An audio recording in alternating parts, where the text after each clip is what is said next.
Lieberman is chairman of the Homeland Security Committee. He's also the co-author of a book, The Gift of Rest. We're going to be talking a little bit about that with you, Senator.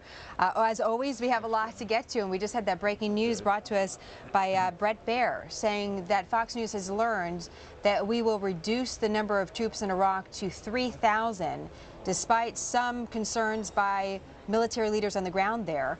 What's your reaction to that news? Frankly, Jenna, it's the first I've heard about it, and I'm surprised by the number. I mean, first thing I want to say is that Iraq is obviously an independent sovereign country. So the question is the 3,000 number something the Iraqis have said is a ceiling for how many they want, or is it an American-imposed number? Having said that, I will tell you, from all the times I've been to Iraq, all the conversations I've had with leaders of our military, I have never heard a number as low as 3,000 troops to secure the gains that the Iraqis and we have won over the years at the cost of an awful lot of American lives and money. The lowest number I ever heard before was 10,000, and they tended to go closer to 20,000 for what we need to continue to train the Iraqi military and be there to come in when there is a military crisis on the ground. So upon hearing this, what questions do you have for whom? Well, the first question I have, if this is correct, is why only 3,000? Is it because the Iraqis would only take 3,000? I guess that's their right, but I would question why they would want so low a number. If this is a decision of the administration, I'm troubled by it, because I worry that it actually takes a great risk.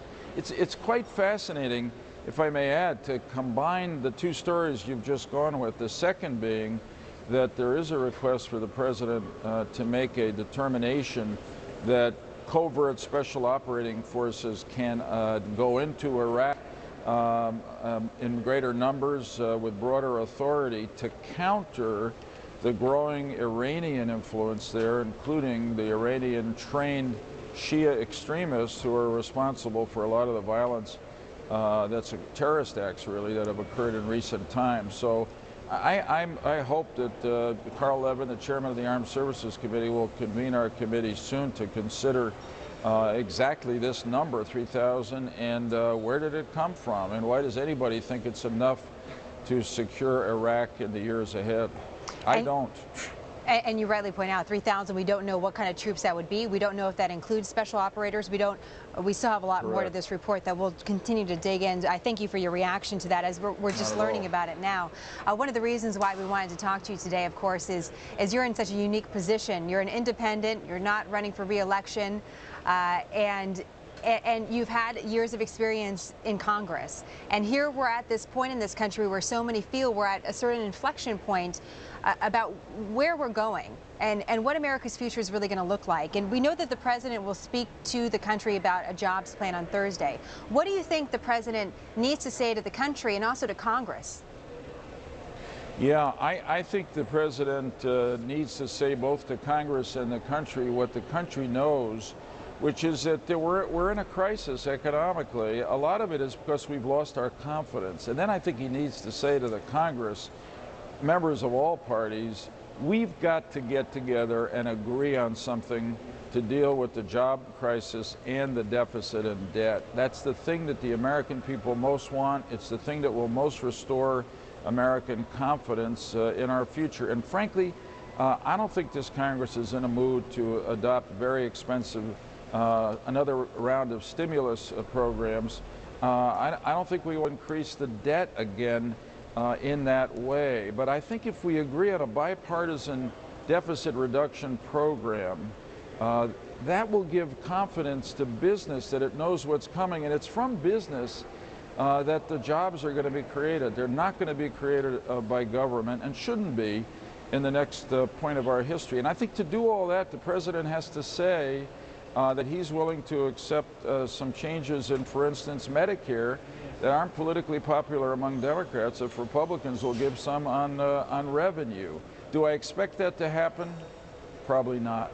but I think that's what the country needs. You're holding an interesting hearing today on the US Postal Service, and the way it ties into this conversation about jobs is that the Postmaster General says he might be in the situation where he has to lay off hundreds of thousands of people because of the financial straits that the US Postal Service is in. It's an interesting dynamic because you certainly have a strong union, you have certain union contracts that are being upheld, and that's putting pressure, he says, on the Postal Service. The Postal Service doesn't get any federal money. What position are you in as Chair of Homeland Security and Government Affairs to help the Postal Service? What do you think the government would be willing to do or not do to keep the U.S. Postal Service around? Yeah, you made a really good point. I mean, the Postal Service has been here since the 18th century. It's an American iconic institution. There are more people working for the Post Office than any private employer in America but Walmart, and the Postal Service has more locations than Walmart, Starbucks, and McDonald's combined. But it's come up against the internet, and it's losing business dramatically. The recession, of course, has hurt as well. It's going to run an over $8 billion deficit for the second year in a row. And though it's separate from the federal government, that kind of behavior affects our economy. So the postmaster, I give a lot of credit. He's lived his whole life, worked his whole life in the Postal Service, and he said, we gotta stop delivering on Saturdays.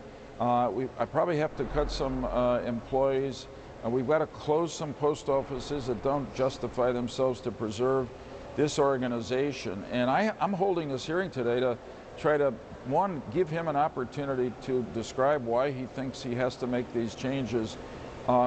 Most of those we need to give him authority to do in Congress. And then we're going to hear from the unions and the independent auditors as well, and mailers about how they think we can rescue this great American institution and keep it alive. But it's not going to be kept alive by just continuing the status quo. In that sense, it's a model for the rest of the government. Senator, you came on to talk about your book, and we want to give you a moment to do that. So I'm going to take a quick break, because otherwise I'm going to have to cut you off for a commercial. So we're going to take a quick break and be back to talk about your book, The Gift of Rest, with Senator Lieberman in just a few moments. We'll be right back.